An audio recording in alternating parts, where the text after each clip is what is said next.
My name is Maxine, and I'm 35 years old. Right now, I'm driving home from my husband's family gathering, my hands still trembling on the steering wheel. The tears have dried on my cheeks, but I can still feel where they burned. My 12-year-old daughter, Lily, sits silent beside me after saying the words that changed everything. Just 2 hours ago, my husband Marcus laughed at me in front of 30 relatives while they all watched. Before I share what happened, tell me where you're watching from. If you've ever felt invisible in your own family, please subscribe. Now let me take you back to how this nightmare began. 15 years. That's how long Marcus and I have been married. We met when I was 20 and he was 23, both ambitious graduates ready to conquer the world. Marcus went to law school while I climbed the corporate ladder in marketing. By 28, I was a marketing manager at a Fortune 500 company, earning six figures and loving every minute of my career. Then Lily came along. Beautiful, perfect Lily with her father's sharp mind and my stubborn streak. I took maternity leave, planning to return after 3 months. But Marcus had just started at his law firm working 80-hour weeks. Someone needed to be home. Someone needed to make the sacrifice. Just for a year, Marcus had said, holding our newborn daughter. Until things settled down at the firm. 1 year turned into 2. Then the twins arrived. Ethan and Emma, now 8 years old, bundles of energy that require constant attention. My marketing manager position was filled long ago. My MBA certificate sits in a drawer somewhere collecting dust along with my dreams. Marcus is 38 now, a senior partner at his law firm as of 6 months ago. The promotion changed him, though maybe the signs were there before. He started commenting on my appearance differently. Not cruel exactly, but pointed. "Are you really wearing that?" he'd ask, looking at my comfortable jeans and sweater. "Jennifer still works full-time and manages to look put together." He'd mention casually, referring to his brother's wife who has a PhD in economics. His family comes from old Connecticut money. His mother, Patricia, never quite approved of me. I come from a middle-class family in Ohio. My father worked construction, my mother was a school teacher. Good, honest people, but not the type who summer in the Hamptons. The annual family gathering was always held at Patricia and William's estate in Greenwich. 3 stories of colonial perfection on 5 acres of manicured lawns. Every year the entire extended family would gather. Marcus's 2 siblings, their spouses, cousins, close family friends. About 30 people who all seemed to belong in a Ralph Lauren catalog. I spent the entire week preparing. I bought a new dress, navy blue with a modest neckline. Classic, expensive enough to show respect, but not so expensive that Patricia could comment on my spending habits. I got my hair professionally styled, subtle highlights to cover the premature gray from stress. I even baked my signature pecan pie, the one recipe Patricia had once complimented 3 years ago. The morning of the gathering, I helped the kids get ready. Lily wore a beautiful green dress that brought out her hazel eyes. The twins looked adorable in their matching outfits. We looked like the perfect family. I even allowed myself a moment of pride looking at our reflection in the hallway mirror. Marcus came downstairs adjusting his tie. He looked at me and his expression soured. "You're trying too hard," he said flatly. "The dress is too formal." I felt my stomach drop. "You said to dress nicely. This is the same style Jennifer wore last year." "Jennifer can pull it off," he replied, grabbing his keys. Lily stepped forward. "Mom looks beautiful, Dad. Way better than Aunt Jennifer." Marcus turned to our daughter with cold eyes. "Don't talk about things you don't understand, Lily." The drive to Greenwich took 2 hours. Marcus spent most of it on phone calls with clients, real or imaginary. I couldn't tell anymore. The twins played games in the back seat, while Lily held my hand from the middle seat, squeezing it occasionally, as if she knew I needed the support. When we pulled into the circular driveway, my chest tightened. Expensive cars lined the drive. Through the large windows, I could see people already mingling champagne glasses, catching the afternoon light. Marcus got out first, not waiting to help me with the kids or the dishes I'd brought.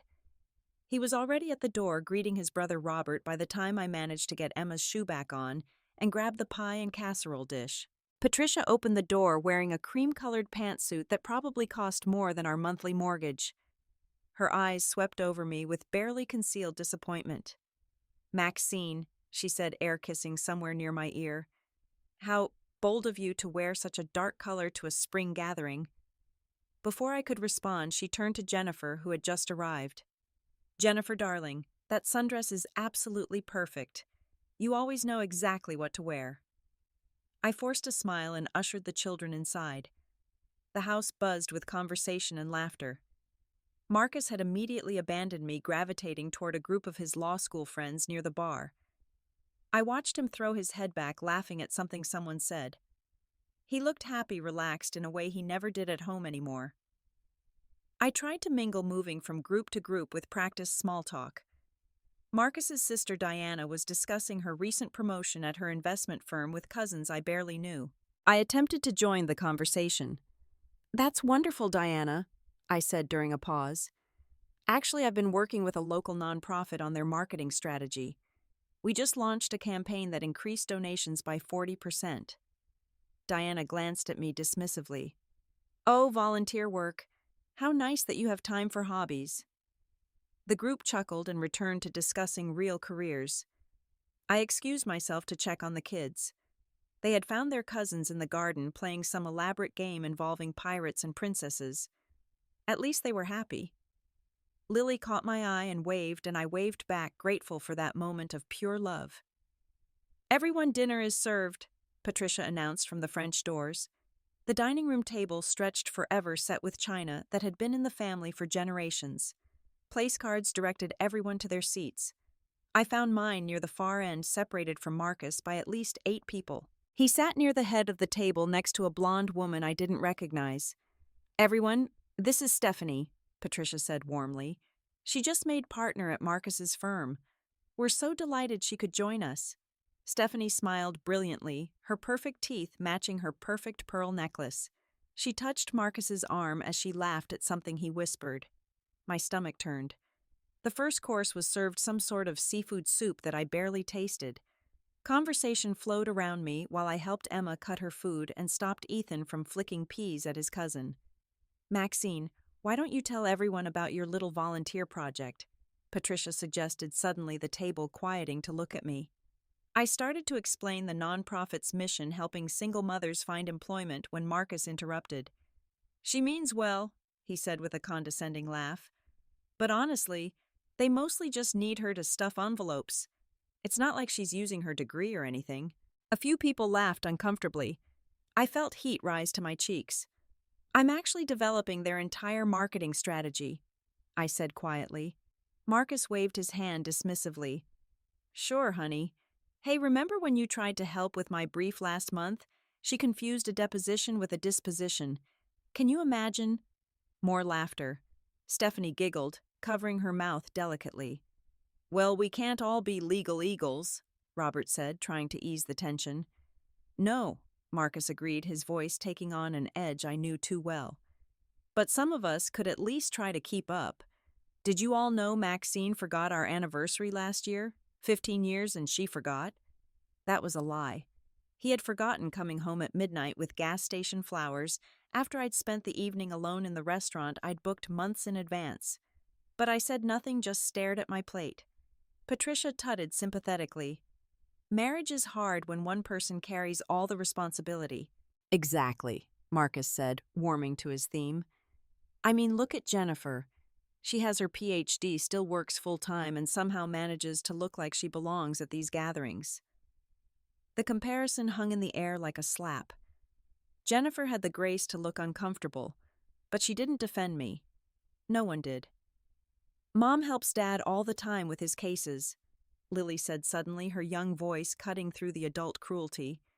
"She stays up late researching stuff for him." Marcus's face darkened. "Lily, the adults are talking." "But it's true," she insisted. "You said she was really smart when you asked her to help with the Morrison case." "That's enough, Lily." His voice was sharp enough to make her flinch. I reached for her hand under the table, squeezing it gently. She squeezed back, and I saw tears forming in her eyes. Not from her father's scolding, but from watching her mother be humiliated. Diana leaned forward, seemingly eager to pile on. It must be nice, though, Maxine, not having the pressure of a real job. All that free time. Free time? I couldn't help but respond. I manage 3 children's schedules, maintain the household volunteer 30 hours a week, and still help Marcus with his work. Don't be dramatic, Marcus said, rolling his eyes. You watch Netflix and complain about being tired. I had to hire a housekeeper because you couldn't even manage that properly. Another lie. He hired the housekeeper because he didn't want his colleagues' wives to think we couldn't afford one. I had protested, saying I could manage fine, but he insisted appearances mattered. The main course arrived, but I could barely look at the perfectly prepared salmon. Every bite felt like sawdust in my mouth. As dinner progressed, Marcus grew bolder with each glass of wine. His voice carried over other conversations, drawing everyone into his performance. You should see her trying to help Lily with algebra. He laughed. Thank God our daughter inherited my brain and not her mother's. Remember when you thought algebra was some kind of foreign language course? That never happened. I had a minor in mathematics. But the lie was easier than the truth for him, easier than admitting his wife was intelligent, but choosing to sacrifice for the family. And the weight gain, he continued, gesturing with his wine glass. When we met, she was a size 4. Now let's just say she's doubled that and then some. Stephanie made a sympathetic noise. It must be hard for you, Marcus, maintaining standards when your partner lets themselves go. Finally, someone who gets it, Marcus said, looking at her with appreciation that should have been reserved for his wife. Patricia nodded approvingly. Men need to feel proud of their wives. It's just natural. I looked down at my body, the one that had carried 3 children that had stretched and changed to bring life into the world. The body that Marcus used to worship, now the subject of public ridicule. Size doesn't determine worth, I said quietly but firmly. Marcus laughed harshly. Spoken like someone who's given up. You used to care about your appearance. Now you can't even be bothered to wear makeup half the time. Because I'm usually up at 5 getting the kids ready while you're at the gym. I shot back, finding a spark of my old fire. Excuses, Diana chimed in. Jennifer has kids too, and she manages to look polished every day. Jennifer finally spoke up, though weakly. Everyone's different, Diana. Some more different than others, Marcus said, winking at Stephanie. The implication was clear. Several people shifted uncomfortably, but no one directly challenged him. This was Marcus's show, and they were all complicit audience members. William Marcus's father tried to change the subject to business, but Marcus wasn't done. He stood up, swaying slightly, raising his glass for a toast. To my family, he said, his voice dripping with false sentiment. My beautiful, successful parents who gave me every advantage. My accomplished siblings who make me proud. My talented children who thankfully take after the good side of the family. He paused, looking directly at me. And to my wife who reminds me daily that charity work isn't just about writing checks, sometimes it's about supporting those who can't support themselves. The room went silent. Even Patricia looked uncomfortable at the cruelty. Lily's hand found mine again, trembling with rage on my behalf. Dad, Ethan said in his small voice, why are you being mean to Mommy? I'm not being mean, son. I'm being honest. Something your mother could learn about. Like being honest about why she really quit her job. It wasn't for you kids. She was about to be fired for incompetence. Another lie so bold and devastating that I gasped audibly. I had been promoted 2 months before I got pregnant with Lily. The promotion letter was still in our safe at home. Robert cleared his throat. Marcus, I think you've had enough wine. I'm just getting started, brother. Did you know she cries in the bathroom at night, pathetic? Crying because she can't handle basic household management without falling apart. I cried because of him. Because of the constant criticism, the comparisons, the loneliness of being married to someone who seemed to hate me. She wasn't even a good marketing manager, he continued. Her boss told me privately that they were relieved when she resigned. Tom Harrison, my former boss, was at this very table. He looked shocked. That's not true, Marcus, Tom said firmly. Maxine was one of our best. We tried to convince her to stay, offered flexible hours, anything to keep her. Marcus glared at Tom but pressed on. Well, she made her choice, and look how that turned out. From marketing executive to professional nobody. Quite the career trajectory. Stephanie laughed openly now. At least she has her volunteer work. Stuffing envelopes is important too. They laughed together, and I saw it clearly then. The lingering looks, the casual touches, the synchronized cruelty. This wasn't just about humiliating me. This was about replacing me. Marcus seemed energized by Stephanie's support, becoming more animated and cruel with each passing moment. He walked around the table now, performing for his audience like a comedian working the room. You want to know the best part? He said, stopping behind my chair. She actually thinks she's contributing. The research she does for my cases, I have to redo all of it. The dinners she makes, thank God for takeout menus. The way she manages the house, I've started handling all the finances, because she couldn't even balance a checkbook. I managed every penny of our household budget, stretched every dollar to make sure the kids had everything they needed while he spent thousands on golf clubs and expensive lunches. But the truth didn't matter in this performance. Remember last month's PTA meeting? Marcus addressed the room. She volunteered to organize the spring fundraiser and forgot to book the venue. They had to scramble to find a school gymnasium at the last minute. That was Sarah Patterson, not me. I had successfully organized the winter gala that raised $30,000 for new playground equipment, but again the truth was irrelevant. Patricia shook her head sadly. It's such a shame when people peak in their 20s. Some women just aren't cut out for the long haul. Exactly, Marcus agreed. I mean, look at Stephanie here. Top of her class at Yale Law, youngest partner in the firm's history, and still manages to run marathons on weekends. Stephanie preened under the attention. It's all about priorities, really. Some people make excuses, others make achievements. Beautifully said, Marcus replied, his hand briefly touching her shoulder. The gesture was so casual, so familiar, that even oblivious William raised an eyebrow. But before anyone could process it, Marcus returned to his character assassination. She used to be interesting, you know, had opinions about politics, could discuss literature, knew about current events. Now her biggest accomplishment this week was remembering to pick up dry cleaning. I organized a job fair that helped 23 single mothers find employment. I said, my voice stronger than I felt. Marcus laughed dismissively. Playing career counselor to desperate women doesn't make you successful, honey. It makes you a glorified temp agency. At least I'm helping people, I shot back. What did you do this week besides bill excessive hours and golf with clients? The room drew in a collective breath. Marcus's face darkened dangerously. What did I do? I earned more in a week than you did in your best year. I provided for this family. I maintained our social standing despite having a wife who shows up to events looking like she shopped at Target. This dress costs $300, I said quietly. And it looks like $30, just like everything else about you lately. Discount. Clearance rack. Past its prime. Diana laughed nastily. No wonder you work so many late nights, Marcus. Wouldn't you? He responded, gesturing at me. From a size 4 to a size 12. From marketing executive to room mom. From interesting conversationalist to someone whose biggest concern is whether the twins ate their vegetables. Patricia added her voice to the chorus. Men have needs, Maxine. When a wife lets herself go physically and mentally, she can't expect her husband to remain engaged. Engaged.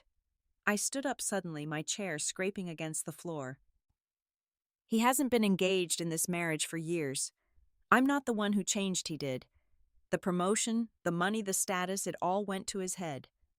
Sit down, Marcus commanded. You're embarrassing yourself. I'm embarrassing myself. You've spent the last hour destroying me in front of your family for entertainment. He grabbed my wrist, not hard enough to bruise, but firm enough to assert control. Sit down. Don't make this worse than it already is.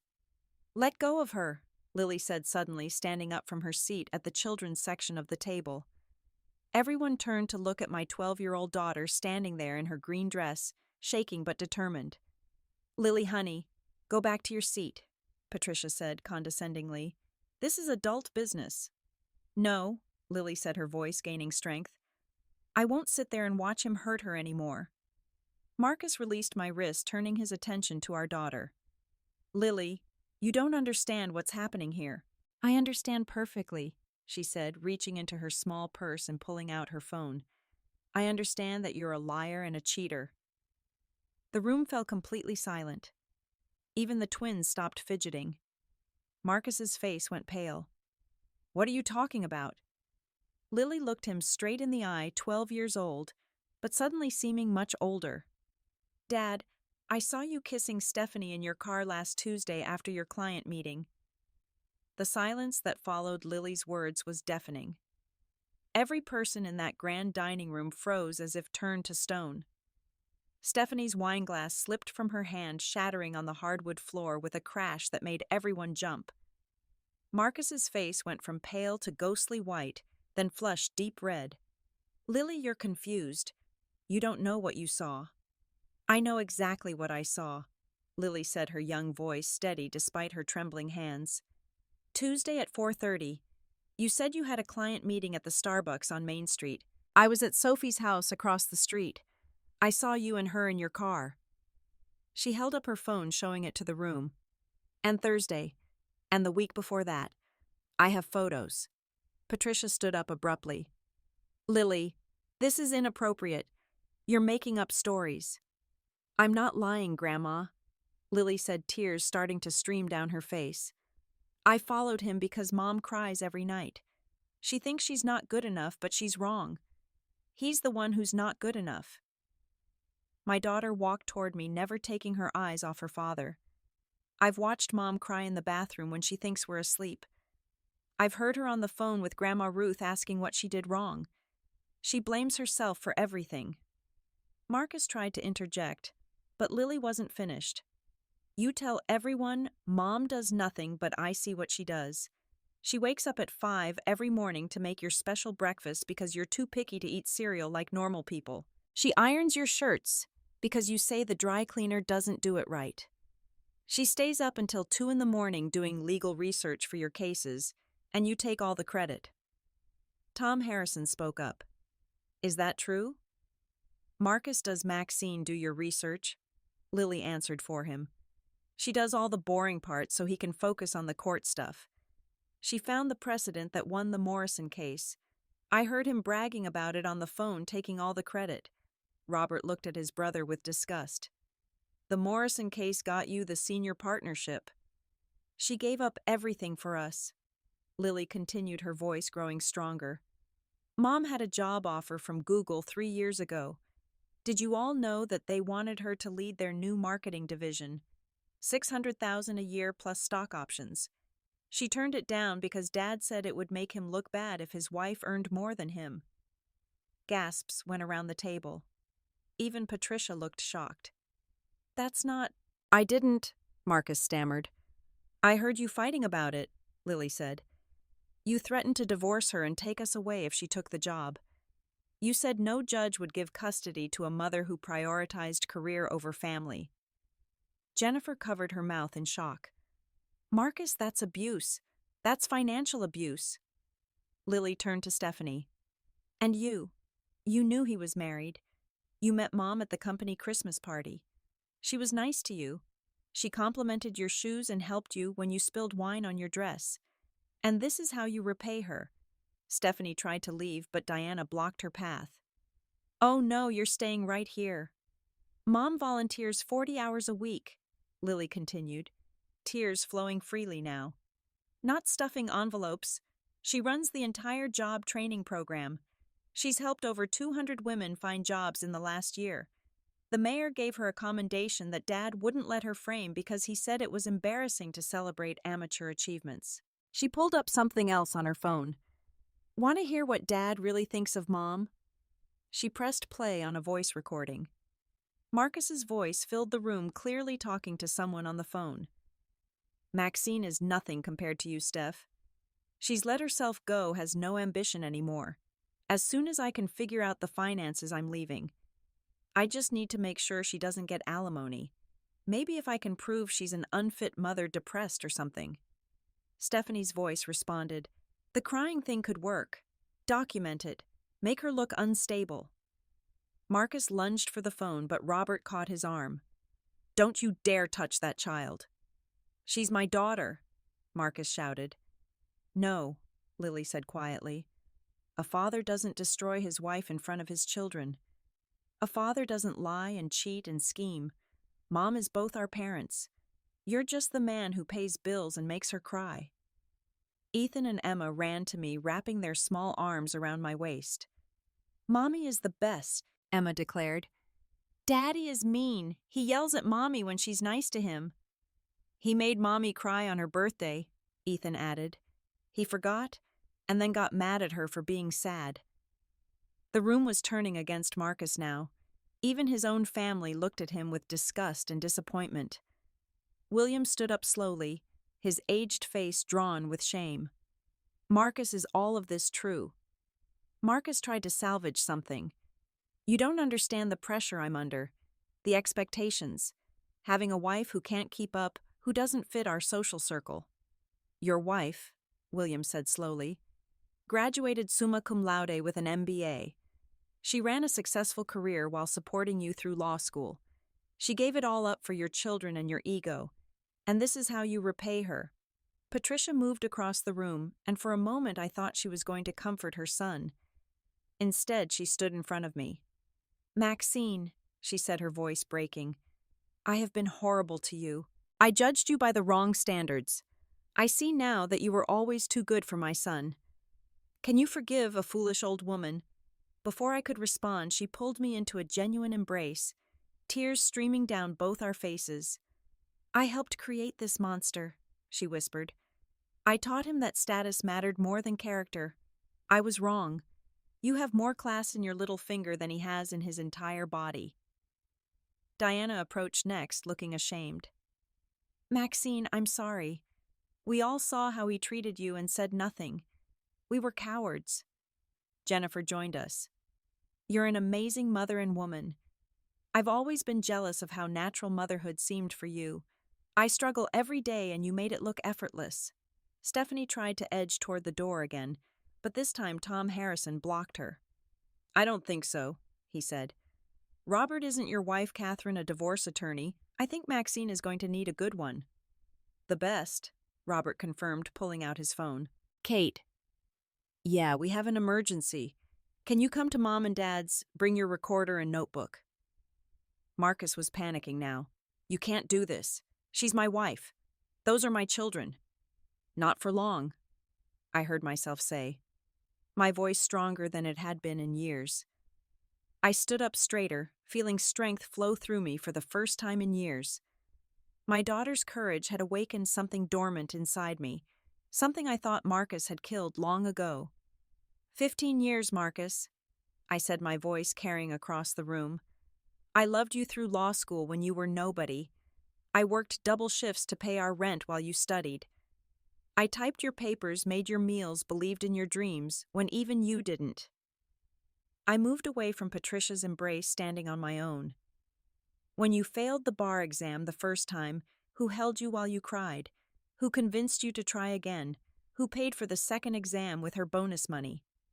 Marcus couldn't meet my eyes.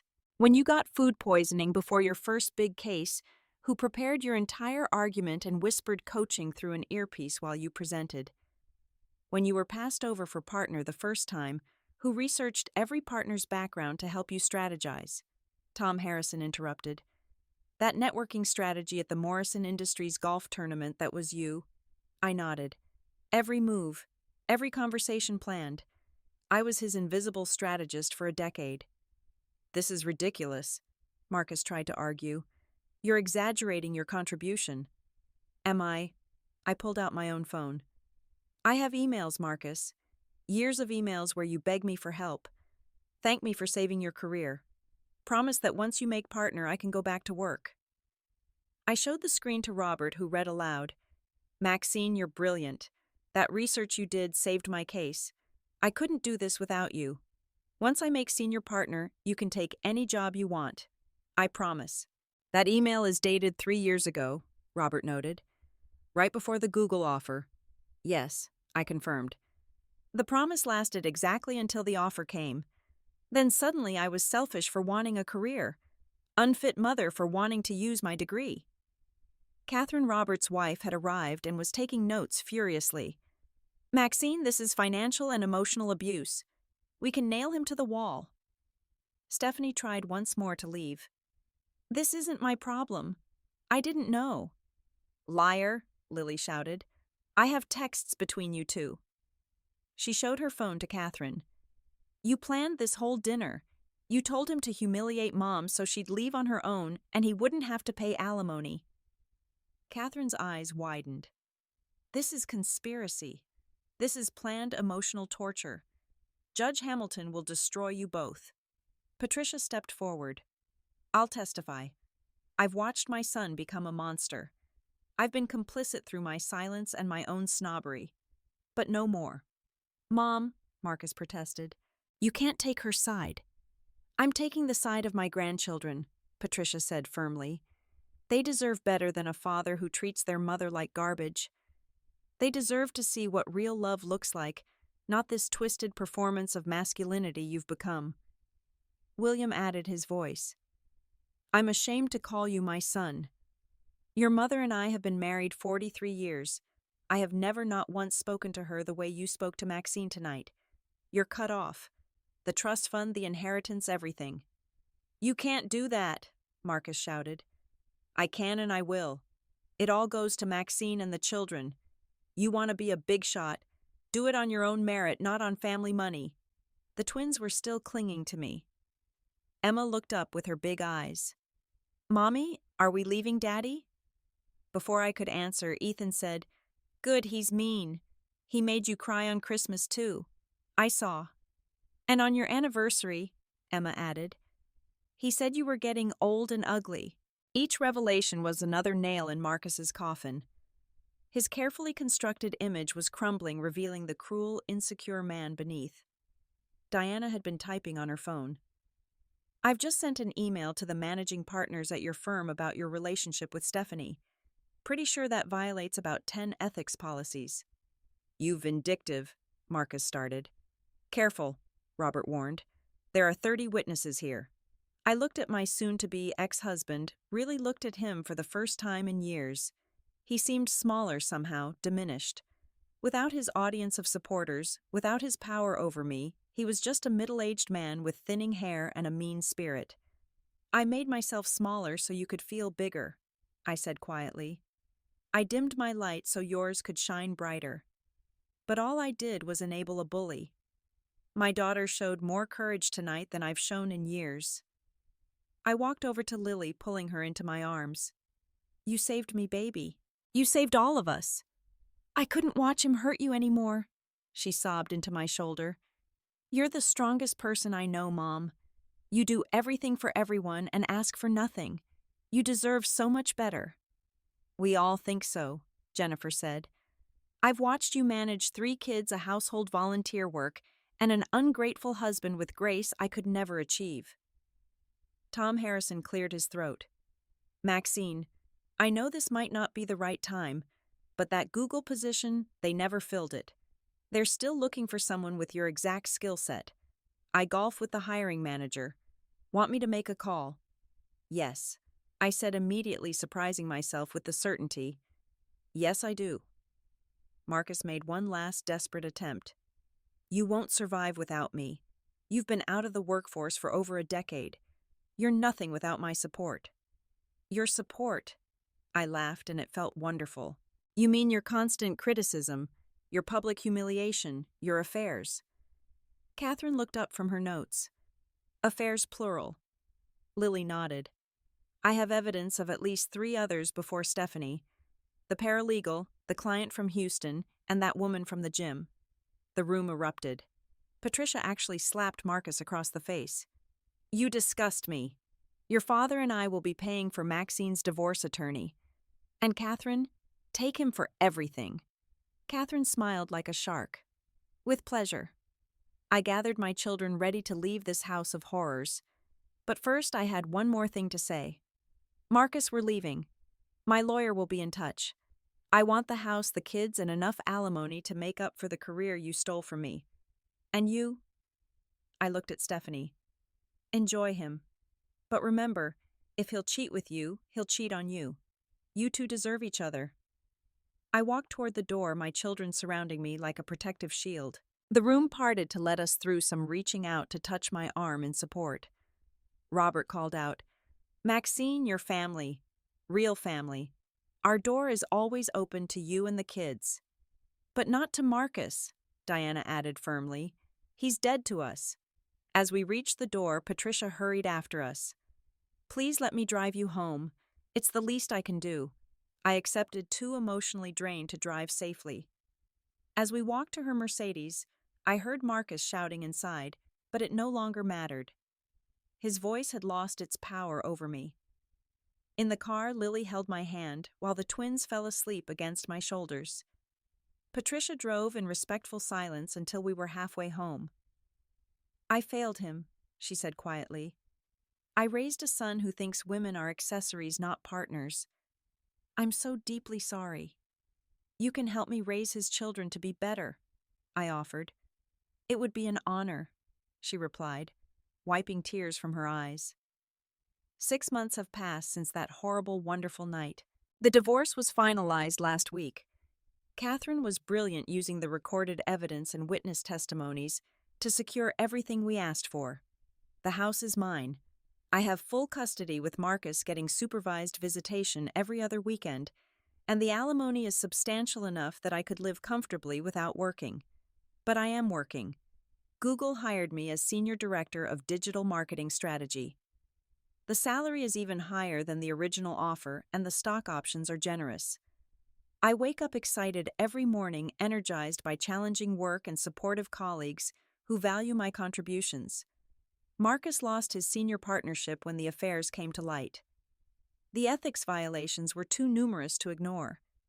He's still at the firm but demoted to junior partner. Stephanie was fired outright. Last I heard, she moved to Boston to escape the scandal. The kids are thriving. Lily started a blog about standing up to bullies that went viral. She speaks at schools about courage and protecting loved ones. Her confidence has soared, and she's even started teaching her siblings to document everything, though hopefully they'll never need that skill. Ethan and Emma adjusted quickly to the new routine. They love that I'm happier, that I sing in the kitchen again and laugh at their jokes. They still see Marcus during his visitation, but they've started asking to skip weekends. Catherine says we can revisit custody if they consistently refuse to go. Patricia has become an unexpected ally and friend. She comes over twice a week, helps with the kids, and has publicly supported me in every social circle. She even testified in court about Marcus's behavior, ensuring the judge understood the pattern of abuse. William set up trust funds for all 3 children that Marcus cannot touch. Robert and Diana have embraced us as family. We have dinner together every Sunday, the kids play with their cousins, and I found the sibling relationships I never had. Jennifer and I have become close friends, bonding over motherhood challenges and career ambitions. She confessed she'd been jealous of me, not because I had it easy, but because I made hard things look effortless. The nonprofit I volunteer for offered me a paid position on their board, which I accepted. I'm using my marketing skills and Google connections to expand their reach nationally. We've helped over 1,000 women find employment since I restructured the program. 3 months ago, I met someone. Thomas is a widower with 2 teenage sons, a pediatric surgeon who volunteers at the same nonprofit. He's kind, respectful, and thinks my ambition is attractive, not threatening. We're taking things slowly, both of us carrying baggage from previous relationships.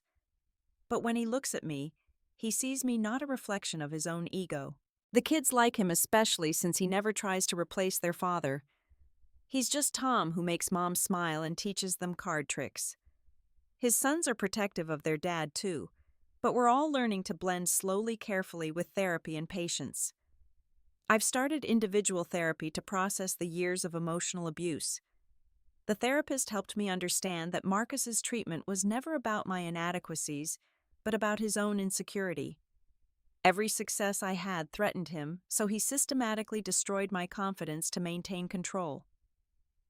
The woman I see in the mirror now is different from 6 months ago. Not physically, though I've lost weight from stress and gained muscle from the gym routine I started for mental health. The difference is in my eyes. They're alive again, bright with possibility, instead of dulled by resignation. I think about that night at Patricia's house often. The humiliation was excruciating, but it was also liberating. Rock bottom became solid ground to rebuild on. Marcus intended to destroy me, but instead he freed me. His cruelty pushed our daughter to find her voice, and her courage reminded me I had one too. My daughter, my brave Lily, saved us all. At 12 years old, she stood up to a room full of adults and spoke truth to power. She gathered evidence, planned her revelation, and executed it perfectly. She's already stronger than I was at 35. I'm raising a warrior, and I couldn't be prouder.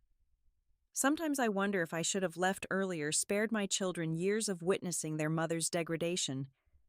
But my therapist reminds me that leaving an abuser is never simple. It takes an average of 7 attempts before a woman successfully leaves. I left on my first try because my daughter gave me the strength and the witnesses gave me support. Marcus still tries to manipulate through the children, sending expensive gifts and making promises he doesn't keep, but they're learning to see through him. Lily documents everything in case we need it for court. The twins have started asking hard questions he can't answer. Why did he lie about Mom? Why did he hurt her feelings? Why did he kiss other ladies? His answers are always deflections, blame shifting, or bribes. The kids are too smart for that now. They've seen what real love looks like through Patricia, William, Robert, Diana, Jennifer, Tom, and most importantly through the peace in our home without Marcus's toxic presence. The spring fundraiser I organized for the school raised $50,000, breaking all previous records. The same PTA members who witnessed my humiliation 6 months ago now ask for my advice. Success is the best revenge, though revenge isn't my motivation anymore. I succeed for my children, for myself, for the woman who lost herself in service to an ungrateful man. My story isn't unique. Millions of women sacrifice careers for family support, ungrateful partners, and endure emotional abuse disguised as humor. But not all of us have a brave daughter to shock us awake. Not all of us have witnesses to validate our pain. Not all of us have resources to leave. That's why I share this story. To tell other women that your worth isn't determined by your partner's opinion. Your value doesn't diminish because you chose motherhood over career, or career over motherhood.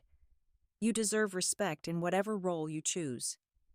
To the men who might be listening, look at how you treat your partner.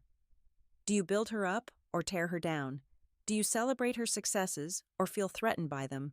Do you share the burdens or add to them? Marcus lost everything that mattered because he couldn't see the treasure he had until it was gone. To the children watching their mothers struggle, be like Lily. Speak up. Document abuse. Support your mother. You might be young, but your voice is powerful. Sometimes it takes a child's honesty to shatter adult pretenses. My journey isn't over. I'm still healing, still growing, still discovering who I am outside of being Marcus's wife. But I'm excited about the future for the first time in years. I have meaningful work, loving relationships, and most importantly, self-respect. That night, my 12-year-old daughter stood up and said one sentence that changed everything. Dad, I saw you kissing Stephanie in your car last Tuesday after your client meeting. Those 20 words shattered my prison and set me free. Sometimes salvation comes from unexpected sources. Sometimes the youngest voice in the room speaks the loudest truth. Sometimes losing everything you thought you needed helps you find everything you actually deserve. My name is Maxine. I'm 35 years old. I'm a mother, a marketing director, a board member, a survivor, and finally, I'm enough. To those of you watching who've walked similar paths, what gave you the strength to leave? Share your story in the comments. Like this video if it resonated with you. Subscribe to hear more stories of women reclaiming their power. And please share this with anyone who needs to hear that they deserve better.